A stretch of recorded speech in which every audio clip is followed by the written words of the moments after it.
edição. Rodou, valeu. First of all, thank you very much for having me here. Thank you. Nice to meet you. A huge part of this movie is DID. Yes.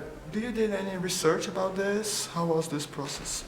It's been a subject I've been very interested in since I was a kid in college, and so it's all, just for me, I've enjoyed it, and I have lots of books about it at home, and read a lot about it, and I've never felt like really that anybody has really understood how amazing this subject is, and are these tragic people that have this disorder, are they actually doing something extraordinary, and we're trying to cure them, and yet before we do that, because they're not us, is there something to look at here? Are they actually doing something extraordinary? Do they have a capability that none of us have? And so I've always been interested, as you can tell. So this story kind of naturally came out of that. And I did get to spend time with psychiatrists and ask a lot of questions. I did a lot of hypothetical asking. I didn't let them read anything. But I said, if your patient did this, what would happen, you know? Are they violent? How many of them are violent? What would they do? Would all the personalities be violent if one person was violent? All those questions. And there's any detail during this research that changed the movie or the script? Oh, yes, I'm sure. I'm trying to think of one in particular.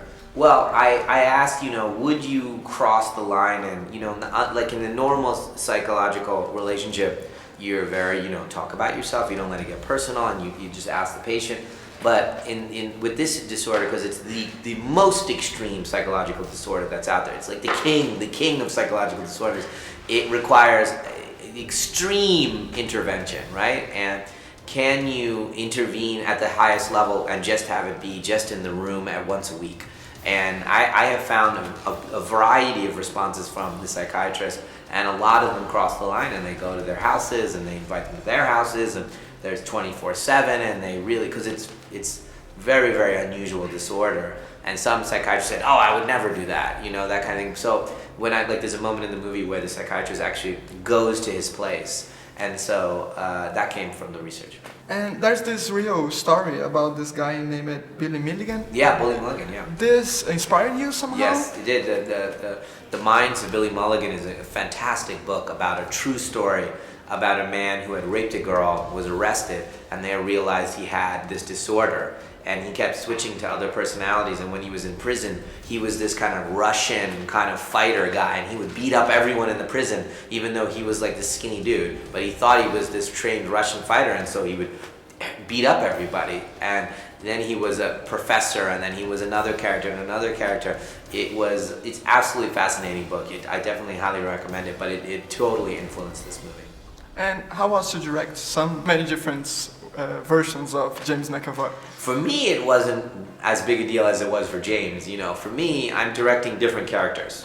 And yes, the same human being is playing them, but I'm very clear about who these characters are. So I keep on moving the actor towards that. He's the one that has to keep them all organized and separate and not blur them and have inspiration and allow them to become what they're going to become. So the challenge was mainly on him.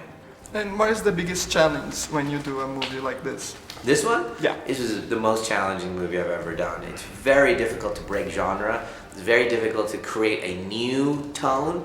That's the hardest thing, because the audience will be like, is it scary? Then it's this. Is it funny? Well, it's supposed to be funny, then I'm not scared. Is it supposed to be a mystery? Is it supposed to be a hero story? Is it a villain story? What is it?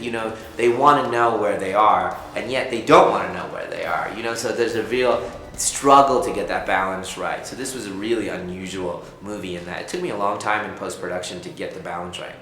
This movie is very focused on McAvoy.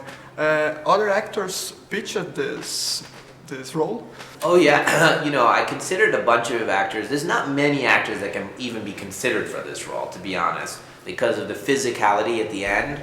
It almost knocks out a whole bunch of people. He has to be a certain age. He has to be able to play a child. He has to be, can he do humor? Can he do physicality?